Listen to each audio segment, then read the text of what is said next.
आपका स्वागत है कैंसर चैनल पर। आपने ये न्यूज़ सुना होगा कि जो डेथ सेंटेंस थी 8 नेवल ऑफिसर्स को दी थी वो कम कर दी गई है। हम इस वीडियो पे ये समझेंगे कि ये कतर ने इनको अरेस्ट क्यों किया गया था और इनको जो डेथ सेंटेंस दी थी उसको चेंज क्यों किया डिसीजन, हम इस वीडियो में समझ लेंगे। पहले तो मैं आपको ये बताना चाहूँगा, ये जो नेवल ऑफिसर्स थे ये रिटायर्ड थे। अब रिटायरमेंट का एज होता है वो आप देख सकते हो 56 ईयर रहता है। 56 ईयर में रिटायर तो हो जाते हैं, लेकिन जो इनका एक्सपीरियंस है वो बहुत ज़्यादा इंपॉर्टेंट होती है। तो इसी एक्सपीरियंस की वजह से एक कोई प्राइवेट कंपनी है अल धारा, जो कि जो कतर की कैपिटल है, एस्टेब्लिश होती है 2015 में, और ये all over the globe recruit करती रहती है नेवल पर्सन। उसमें से 75 इंडियंस को रिक्रूटमेंट किया गया था इस कंपनी के द्वारा। उससे ये कंपनी का काम क्या है, अल धारा कंपनी जो है कंसल्टिंग देती है ऑन द डिफेंस इक्विपमेंट, जैसे डिफेंस इक्विपमेंट को ऑपरेट कैसे करना है, इसको मेंटेन कैसे करना है, ट्रेनिंग कैसे करनी है और इसकी लॉजिस्टिक कैसे संभालनी है, ये सब के ऊपर एडवाइस देने का काम अल धारा कंपनी का रहता था। और इस अल धारा कंपनी में ही वो 75 इंडियंस रिक्रूट हुए थे, उसमें से 8 इंडियन को डेथ सेंटेंस दिया गया था कतर के द्वारा। अब हम एक बार कतर की एक बार लोकेशन देख लेते हैं। आप जैसे देख सकते हो एक छोटी सी कंट्री है जिसकी पॉपुलेशन इंडिया के एक सिटी के बराबर है।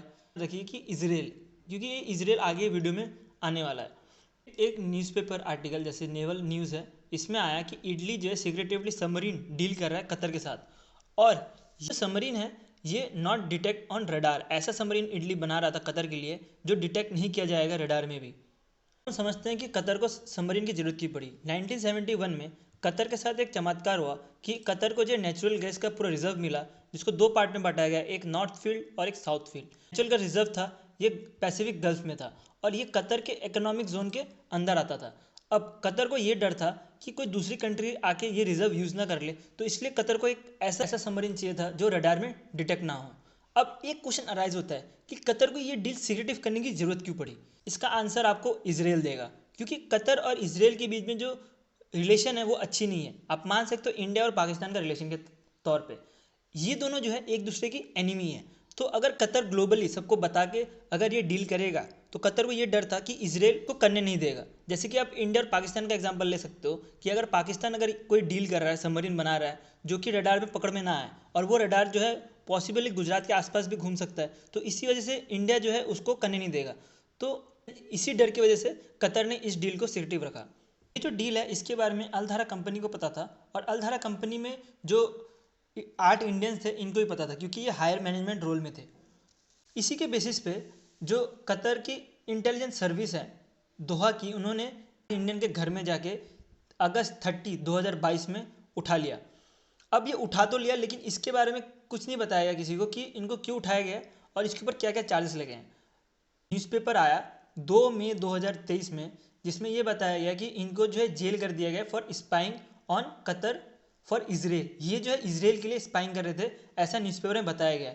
बट ये जो था ऑफिशियली नहीं था, ये सिर्फ मीडिया का एक रिपोर्ट था जिसमें ये बताया गया था कि ये जो स्पाई कर रहे थे इसकी वजह से इनको पकड़ा गया।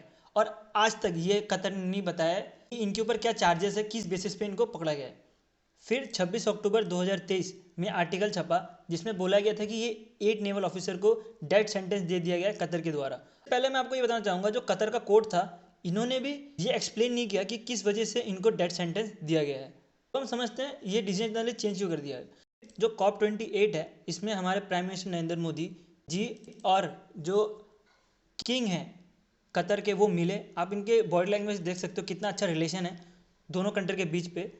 तो इसी वजह से जो है तो अब जाके ये न्यूज़ देखने मिल रहा है 28 दिसंबर 2023 को कि कतर ने जो है इनका रिड्यूस कर दिया जो डेथ पेनल्टी था। मैं एक बार रिपीट करना चाहूँगा, रिड्यूस किया है ना कि माफ़ किया है। इसका मतलब क्या है, अभी भी ये जेल में रहेंगे, जो डेथ पेनल्टी थी उसमें से उनको माफ़ कर दिया गया है।